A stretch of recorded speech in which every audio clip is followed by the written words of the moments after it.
Alrighty, everybody, we are back in action. Finally, after all this time, we're going to get back on our normal schedule, normal routine. And the good thing is that we'll be good to go no matter what. So, our website is, as you know, foulballpodcast.org. Want it, need it, have to have it. Go look at it if you haven't already. A lot of time and effort is put into it.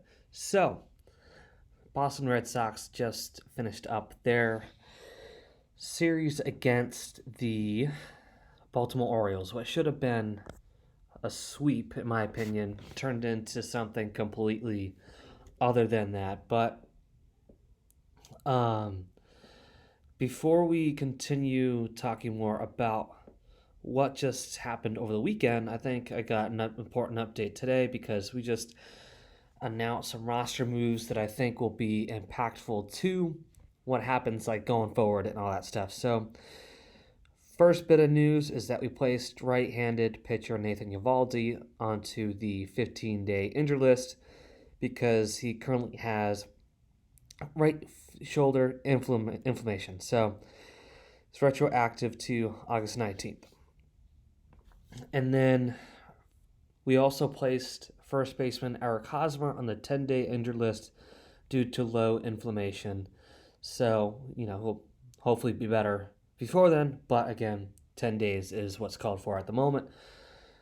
We also recalled right-handed pitcher Josh Winkowski and first baseman and outfielder Frank Cotero from AAA Worcester yesterday because, as you may have heard, Frank Cotero has been crushing it in Worcester, has been doing really well, and so it'll be good to have him back on the roster, and hopefully he'll be able to succeed a little more on the Boston Red Sox lineup. So, Chaim Bloom just made the announcement as of today. And so, it's interesting because we have a mix of ages here, right? We have Eovaldi at 32 years old. We have Hosmer at 32. We have Winkowski at the age of 24. We also have Cordero at the age of 27. So, interesting stuff going on. And I think if we continue further, there's been stuff going on. I think that's, the best way to describe essentially everything, really, right? And really, I think that's the best way to describe the entirety of the season is just stuff going on. It's been a lot of changes, a lot of reshuffling. And it seems like a lot of the things that we've reshuffled with, all the puzzle pieces just never really fit together to really make a successful team. And, we're at the point now where I think trying to get into a wild card spot is almost essentially next to impossible. The Orioles series would have helped significantly in terms of giving us a little more of a bump up. Again, the bare minimum, we would have needed to win the series at 2-1. Better option would have been a sweep, beating the Orioles 3-0 over the weekend, but neither happened, right? We went 1-2. Lost the first game, won the second game, and then lost the third game on Sunday. But the interesting part about Sunday is that was the Little League game, right? The game was played at the Little League field in Pennsylvania, right? We had some big name guests such as George Bush. George W. Bush was their former president of the United States. So that was interesting. He was on the ESPN broadcast last night along with the commissioner, Rob Manfred. And so they were just talking about, a whole bunch of different things. Really good conversation that they had. Pretty interesting to tune into. I had it on the background, and it was neat to just kind of hear what they were discussing, what they were going through, and all that fun stuff. And, talking about the Red Sox, the Orioles, talking about the Little League World Series. And, of course, George Bush is from Texas originally, so they were talking about, the Texas Little League system and how they were doing the World Series Classic. And then, they were talking about how he has his vacation home up in Maine, up in kind of the Kennebunkport area. Interesting enough, that's where I was all of last week. So that's why I took the week off, because I was up in Old Orchard Beach, hanging out on the beach the entire week. So it's nice to hit the pause button on my end for that account. But that's neither here nor there, because Um, so Sunday was like the Sunday night baseball ESPN game because of that reason of them playing at the Little League field. And, there was a lot of speculation before the game of whether they were going to play it or not because, according to the reports and according to the folks on ESPN, apparently it was essentially downpouring a lot before the game, and they were showing replays of all the water that was just on the field, in the dugouts, and all around the field, really. And that water was literally gushing through, and they were even saying how as soon as they thought it was going to get better, it just got 10 times worse. And thankfully, they were able to kind of clear everything up. The storm passed through. They were able to get all the equipment ready, the field ready. They were able to drain the water as quickly as they could, and they were able to get the game underway. Thankfully, because it was a big moment for the folks involved, a big moment for the kids that were there. They were all excited to watch the game because for a lot of them, right, a lot of them, they were saying how that was their first MLB game, and it's awesome to provide that experience for kids because the kids come from all over the globe to play in the Little League World Series. So to give them that like an MLB experience was an awesome move because it gives them something that they never experienced, and it gives them something that they never witnessed right before their very eyes, right? And a lot of these kids were like, yeah, it's great to be right in the front row of technically an MLB game, right? And they were saying, oh, I get to hang out with the players in the Red Sox. I get to hang out with the player on the Baltimore Orioles. And at the end of the day, that's what makes something like baseball and really sports in general an amazing industry to be in because we get to provide experiences that will last a lifetime, right? And we get to provide memories that will last a lifetime as well. And so, as we reflect on the 3As, that had to, even though the Red Sox lost, I mean, granted, they lost 3-5, but I mean, the big win was being able to provide those memories and experiences to the little leaguers as they compete in the World Series. And it's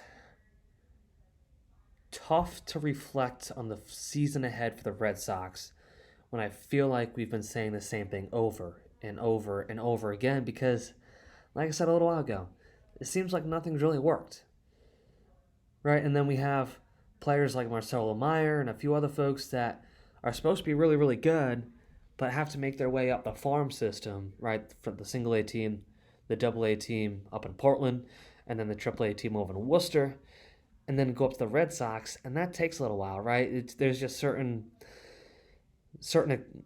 accommodations that they have to get into. They have to get into certain routines. They have to get certain habits into place, and they have to really get a sense of what the Red Sox organization is all about. So by the time they get there, they're in tip-top shape, ready to play to the best of their ability. And I know signing Marcelo Meyer last offseason and technically last season, right? That was a big deal. It was a big deal. And, the question always lingers around, will it work out? Will it work out? And that's something you all can help me answer too is, do you think somebody like Marcelo Meyer will make it to the Boston Red Sox, right? And the good thing too is about a week and a half or so ago now, I was able to go up to Portland to see the Sea Dogs play. So I was incredibly grateful to be up with the Sea Dogs in their presence. And, they have a lot of talent, which was good to see. So I know in conversation with some folks on the team, in the front office, they were saying that, a lot of folks on their roster have so much talent that they've been able to get promoted up to Worcester. And then, there's been a player or two that's even been promoted up to Boston.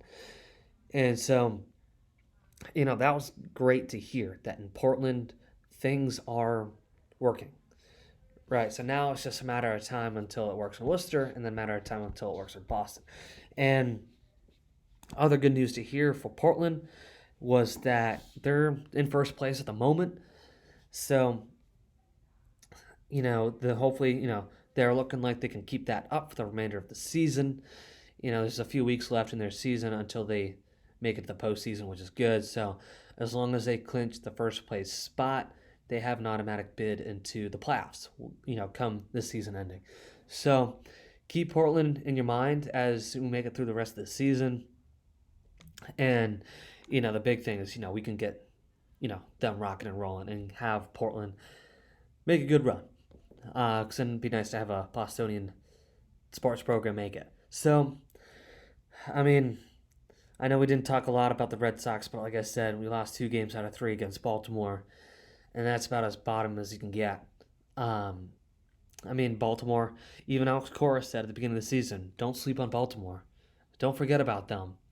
Because the last 4 or 5 years, I feel like people have been kind of forgetting about them. And granted, they haven't won a gazillion games, but I think we all can kind of consider ourselves to be part of that sleep fest. And so now, now they're getting better, right? They've got a few guys on their roster that are making some plays, and I think we saw that Friday, Saturday, and Sunday. And of course, the Red Sox had the off day Monday, which was yesterday.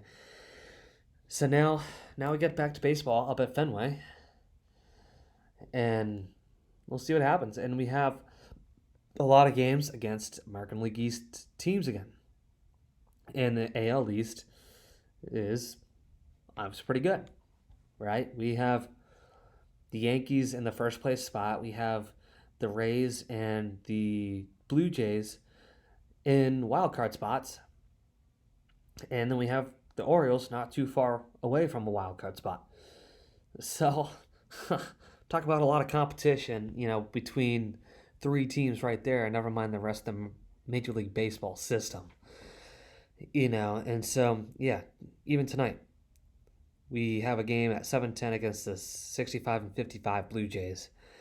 And, we have 3 games against them. We have 3 games against the Rays immediately following that. Then we face the Twins, the Rangers, and then the Rays again, and then the Blue Jays again. No, the Rays again, sorry, and then Baltimore again, and then we get back to the Yankees. So, the big question to ask now that hopefully we'll have a much more clearer picture of next time we post an update is how far of a reach is a playoff potential? How far away is it? Is it a long shot or is it still possible? And I'll answer that next time.